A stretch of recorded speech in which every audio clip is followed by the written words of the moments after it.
So next we are going to discuss about the inverse of a matrix. So what we call an inverse of a matrix, if we are having a matrix A, then B will be called the inverse of the matrix A only when AB is equal to BA, it's equal to the identity matrix. That is, B is called inverse when you multiply the real matrix with the B matrix, that is the inverse matrix, you should get the final answer as the identity matrix. So for example, if we are having a number 4, so what you'll call it the multiplicative inverse of the number, it will be 1 by 4, right? Then only you will be getting the answer as 1. So in this case, B will act like this reciprocal of A. So we are having this theorem which is based on the inverse of a matrix. So a matrix A will be invertible. That means a matrix will have an inverse only if the determinant it's not equal to 0. That is, only when A is non-singular, that means the determinant it's not equal to 0, it has an inverse. That's what this theorem states.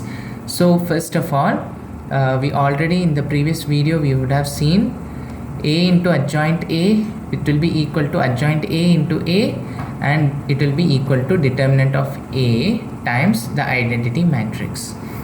So from this equation we can divide all the equations by determinant of A to remove the determinant of A from here to find a proof actually. So actually this determinant of A, I am putting it along with the adjoint A. I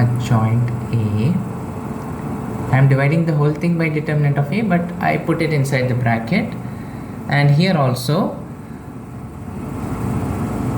I am dividing it by determinant of A and then multiplying it by A. And here also if you divide this by determinant of A, you will have only I left. So if you check actually this one and this one, right?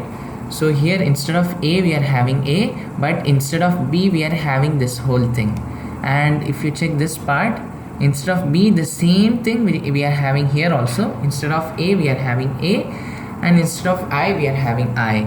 So the inverse of a matrix, it will be written as 1 by determinant of A multiplied by the adjoint of A. So to find the inverse, what we need means, first of all we have to find out the determinant and check if it is 0 or not. If it is not 0, then we have to find the adjoint and divide it by the determinant to find the inverse. So but actually for the inverse we will not be writing it as B. If we are having matrix as A, we'll write the inverse as A raised to minus 1, that is A inverse, like this. Now we are going to solve a question based on finding the inverse of a matrix. So this is our A matrix here. So first of all we have the equation for finding the inverse as A inverse is equal to 1 by determinant of A multiplied with the adjoint of the matrix. So first of all we have to find the determinant of the given matrix A. So for that, multiply the primary diagonal, 4 into 2 it will be 8, minus the other diagonal, 5 into 7 it will be 35. So the determinant is minus 27. So now adjoint A, that's the easier trick which I told you about in the previous video. So first the primary diagonal, just interchange the elements, so it will be 2 and 4, and the other diagonals, what we have to other diagonal, you have to just change the sign of the elements. So 5 minus 5 and 7 becomes minus 7. So this is the adjoint of the matrix.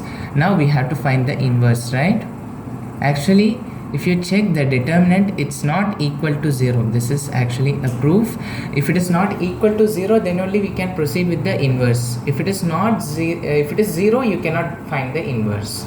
So here it's not equal to 0, so that's why now we can proceed.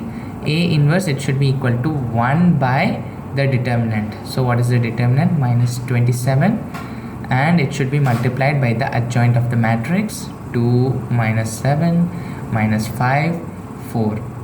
You can either write like this, or you can take the minus 27 inside and divide by every element. So it will be 2 by minus 27. This will be 7 by 27, 5 by 27, and 4 minus 4 by 27. So this is the inverse of the required matrix. Now finally we have one more theorem based on the inverse of a matrix. So when we are having two matrices A and B, both are invertible, means when you do AB whole inverse, it will be equal to B inverse A inverse. So this is the theorem. Actually I have solved one of the questions here.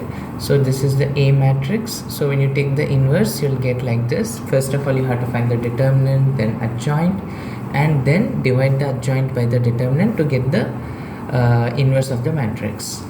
Same B also, it's given like this. So find the inverse like that, then multiply AB and find the inverse of AB. Same procedure. And then B inverse A inverse, what you have to do means multiply the B inverse, which we found out already, with the A inverse, and when you check, both the answers are actually same. That means AB whole inverse, it is actually equal to B inverse times A inverse. While you are removing the bracket, what you have to do means you have to change the order of the elements, the inverse, in order to get the same answer. Similarly, you can also find the adjoint inverse of a 3 by 3 matrix, but the only difference is a 2 by 2 matrix, it's very easy and simple to find it out because it's very small to do. But 3 by 3 matrices and all, it will take a lot of time to complete the questions and all, but you can find it out.